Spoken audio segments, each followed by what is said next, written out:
Chapter 19, another long one. This one is called Unwelcome. Donovan Curtis, IQ 112. I just want to show you that we have company here. She's very sleepy, Macy, but she's here with me listening to the story, I guess. I was pretty good at video games, but never had I felt more comfortable with a joystick in my hand than when I was driving Tin Man. The robot was like an extension of my will. The slightest touch of my finger, and he was instantly obedient to the controller. It was as if my every thought could make him dance.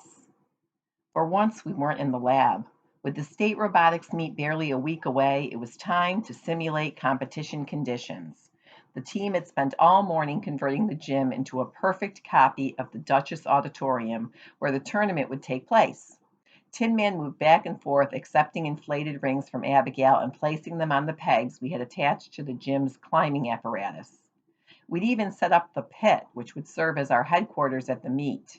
It supplied everything from tools and spare parts for Tin Man to a cooler of Eucalade, a high-energy drink that, according to Noah, hydrated faster than Gatorade. Most of the team were gathered around Oz, their eyes panning back and forth from the robot to the teacher's stopwatch. They let out an audible groan when I raised one of the rings too high and had to stop the robot to lower the mechanism down to the peg. That cost us time for sure. Easy, Donovan, the teacher cautioned. Remember, you've got a stronger motor in the forklift. At last, Tin Man placed the final ring, swung around, and headed for the starting position. The stopwatch beeped, and Oz called out our time. Best we've ever done, people, even with a few hiccups. This is going to be our year, Latrell crowed. We broke out the Eucalade and toasted Tin Man and one another. Chloe had brought brownies, so it was kind of a party. It actually reached the point of some good-natured trash talk directed toward Cold Spring Harbor and how Tin Man was going to leave their robot lying in the dust. Of course, our team members were too polite for real trash talk, so I had to show them how it was done. Their hunk of junk doesn't stand a chance against Tin Man. Their hunk of junk wouldn't stand a chance against Tin Man's grandmother. Tin Man can't have a grandmother, Noah interjected. A machine is not a living entity and has no familial line. Probably why I never ran into any robots on Ancestry.com. We get the point, Oz put in, grinning. Let's keep it to ourselves. It's a little premature for a victory celebration. There's no way Cold Spring Harbor can match the kind of times we're putting up, Kevin enthused. Not unless they're running their robot on rocket fuel. I'd never been much of a joiner, so this was my first taste of how it felt to be part of a team that was a real contender. And not just a part. With the robot completed, I was more important than any of them. All those geniuses, and the one person who could make Tin Man perform at championship level was the dummy who got stranded in the gifted program by mistake. I didn't have a clue how to design, build, or program a robot, but it was up to me to bring home the gold. For the first time since I landed at the academy, I truly belonged. The heavy metal gym door was thrown open with such violence that it pounded against the cinder block wall. There, framed in the light from outside, was nothing less than an avenging angel, Dr. Schultz. I swear he crossed the gym in 3 gigantic strides, shooting sparks from his eyes. I considered running, but what for? Even if I could manage to escape, where did I think I could go? I was completely and totally busted. Dr. Schultz, what a surprise, said Oz. You're just in time to see us put Tin Man through his paces. That will have to happen some other time. The superintendent's voice was colder than his expression, if possible. The eyes fell on me. Donovan Curtis, your parents are on their way. Chloe was the first to clue in to the gravity of what was going on. Donovan might not be gifted in the same way as the rest of us, but he's the heart and soul of our team. He's the heart and soul of our class. Dr. Schultz regarded her sternly. Donovan's problems go far beyond trying to be what he's not. I followed him out of the gym while the squawking and protesting of my teammates rang off the rafters. He drives the robot. We're dead without him. He is so gifted. He brought us Katie. He showed me YouTube. He's one of us. Their support would have made me feel good if I hadn't been on my way to the end of the world. I scrubbed hard with the polishing cloth, and Madagascar got a little shinier. Maybe. It was so dark in the sub basement of the administration building that it was hard to tell Africa from South America. I was in the dungeon, or at least the closest thing they had to a dungeon in the Hardcastle School District. My sentence was to polish up the bronze world I had knocked off Atlas's shoulders all those weeks ago. The worst part wasn't the polishing, it was chipping off years of bird poop that had ossified by a chemical process I'll bet even Noah Euclid couldn't explain. It was all useless, of course. There was no way Schultz was going to put this thing up again, not after what had happened, but he wanted it perfect and gleaming in its hiding place. Actually, what he really wanted was for me to suffer. Believe it or not, cleaning the celestial sphere as part of 20 hours of community service was my only punishment for everything that had happened. My family was not going to have to pay for repairs to the Hardcastle gym. I was off the hook, a survivor, just like my ancestor James Donovan when he climbed out of the icy North Atlantic and into the lifeboat. Whacking the statue with a branch had been a dumb thing to do, but in the end, it fell within the range of normal wear and tear. The rusted bolt was at fault, not me. Now, the only question was, would the insurance company pay for a design flaw from a foundry that no longer existed? You got off easy, Donovan Curtis, the superintendent had told me sternly at the meeting with my parents. I hope you realize that this could have gone a lot harder on you. He called me by my full name, almost as if he was afraid he might forget it again. I couldn't blame him. These past weeks must have been like chasing a ghost. That's probably why he was so animated when he added, I suppose I don't have to tell you that you're no longer a student at the Academy for Scholastic Distinction. Seated between Mom and Dad, I'd recoiled as if he'd slapped me. I didn't much care about the Academy. I'd never belonged there in the first place, but it hurt to be off the robotics team. My mother cried, but that wasn't exactly breaking news. She cried whenever anyone got voted off the island on reality TV. I understood her disappointment. As of today, I wasn't gifted anymore. Not only that, but I was responsible for the biggest town disaster since the famous gas line explosion of 1986, which ruptured a drainage pipe and filled the Hardcastle Public Library with raw sewage up to the second floor. Ew. Worse still was how Dad took it in stride. Some of that might have been his good mood at finding out he wasn't going to have to foot the bill for a new gym. Mostly, though, it said he'd never truly believed I was gifted in the first place. His only comment was, Do you think turpentine will take that bumper sticker off the car?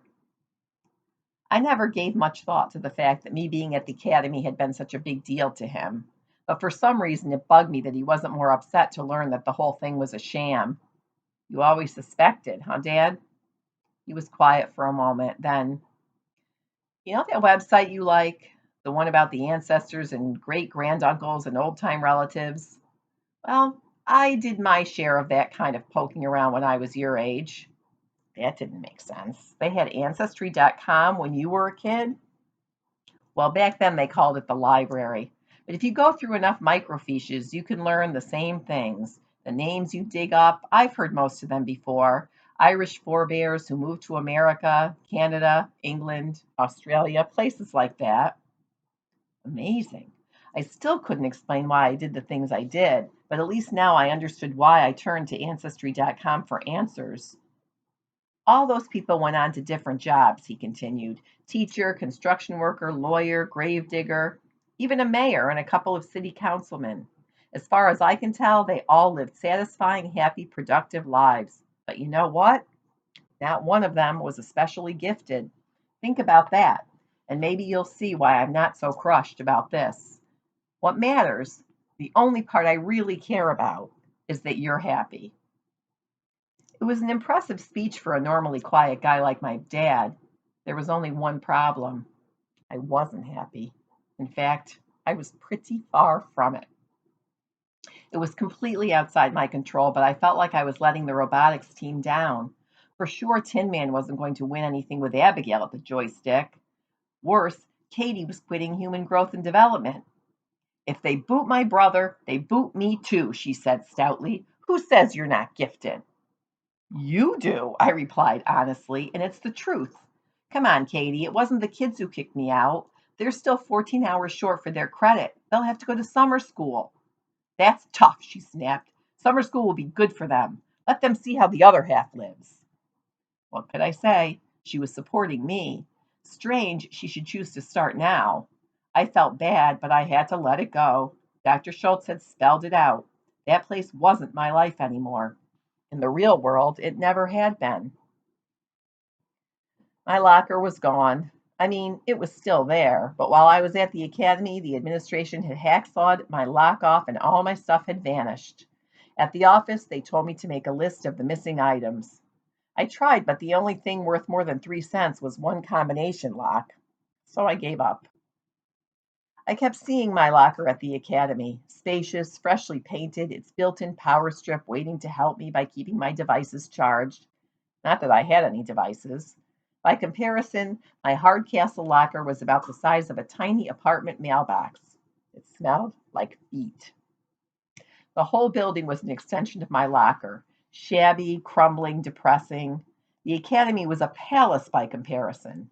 I don't know if I appreciated it when I was there, but I definitely appreciated it now, surrounded by broken drinking fountains and crumbling plaster. Week old lunches overflowed out of every garbage can. The halls rang with the voice of an assistant principal chewing out some poor kid over a random offense. Nobody took you for a cooling off walk and a philosophical discussion at Hardcastle. Here, a paper airplane was not an experiment in aerodynamics, it was an act of war. I tried to work up more gratitude for being off the hook for the Atlas incident. The place just crushed it out of me. I doubt James Donovan ever stood on the deck of the Carpathia and yearned to return to the icy water, but I couldn't help itching for a rewind button to whoosh me back to the academy. It was stupid, I know. I never said I was gifted. I just wished I'd been better at faking it. The Daniels arranged a homecoming for me that I'm not soon going to forget. In front of the entire lunch crowd in the cafeteria, they presented me with the 2012 Moron of the Year award, which looked suspiciously like the missing toilet from the upstairs boys' room. On the bowl, in script dribbling red paint, was written, "Welcome home, stupid." It weighed a ton and a half. Here he is, back from a very limited engagement at the Academy for Scholastic Dorkstinction, the man who turned out to be just as lame-brained as the rest of us. Give it up for Donovan the Dummy Curtis. I didn't die of humiliation. I only wanted to. There were a few lukewarm cheers, but most of the kids didn't know quite what to make of it. I'd only been gone a few weeks. Half of them might have figured I took a long trip, or had mono, or got suspended or something. Probably a lot of them thought, "Who's Donovan Curtis?" "Come on, you guys," Sanderson goaded the crowd. "If it isn't loud, he won't understand it." I hefted my award, which must have tipped the scales at 35 pounds, and swung it at the Daniels. The seat came off whacking Nussbaum in the back of the head before cracking on the floor. That got a bigger response than the announcement of my award. My one consolation was that Chloe wasn't here to witness this. I didn't know for sure, but she struck me as a pacifist. At any rate, toilet fighting was probably a no-no. This might have cured her of longing to be normal. If it didn't, she was nuts. "Come on, man," Nussbaum offered. "We'll buy you lunch." "I brought my lunch," I said stubbornly. "Then grab a table," Sanderson instructed, rubbing the back of his head. "And don't forget your award. What's left of it." I was wary. I'm not going to get blamed for stealing this, am I? I'm running low on schools I haven't been kicked out of yet. "See, that's what's been missing around here," Nussbaum noted. "That Donovan sense of humor. Welcome home, bro. The place wasn't the same without you." We had lunch with Heather and Deirdre. Apparently, those four had been eating together for weeks. That made me the party crasher. I thought the one good thing about coming back to Hardcastle was at least I'd fit in. Guess again. As it turned out, I had to throw my sandwich away. It had spent the morning in my locker, and now the mayonnaise tasted like feet. I took handouts from my four companions. Girls put avocados on everything. I was back with friends, or what passed for that. Funny, I'd been convinced I was friendless at the academy, but I felt more a part of things in Oz's robotics lab than anywhere here at Hardcastle. How could I compare the Daniels and their jokey, in your face version of friendship to the guardian angel slash hacker who had risked everything to pass that test for me? Now, with the academy permanently in my rearview mirror, I still had no idea who it was. I would have liked to say thank you. In a weird way, though, that person was even more ungifted than me. It made no sense to believe that a test score could make me into something I wasn't. Classes at my new old school weren't better exactly, but at least I understood what was going on. I'd been faking it for so long at the academy that it was startling to suddenly know actual answers. I'd even raised my hand a few times in math until Sanderson bounced a spitball off my skull and hissed, "Dude, this isn't the academy." And I couldn't help thinking, no, it sure isn't. You can see it in the paint job and taste it in the bad cafeteria food.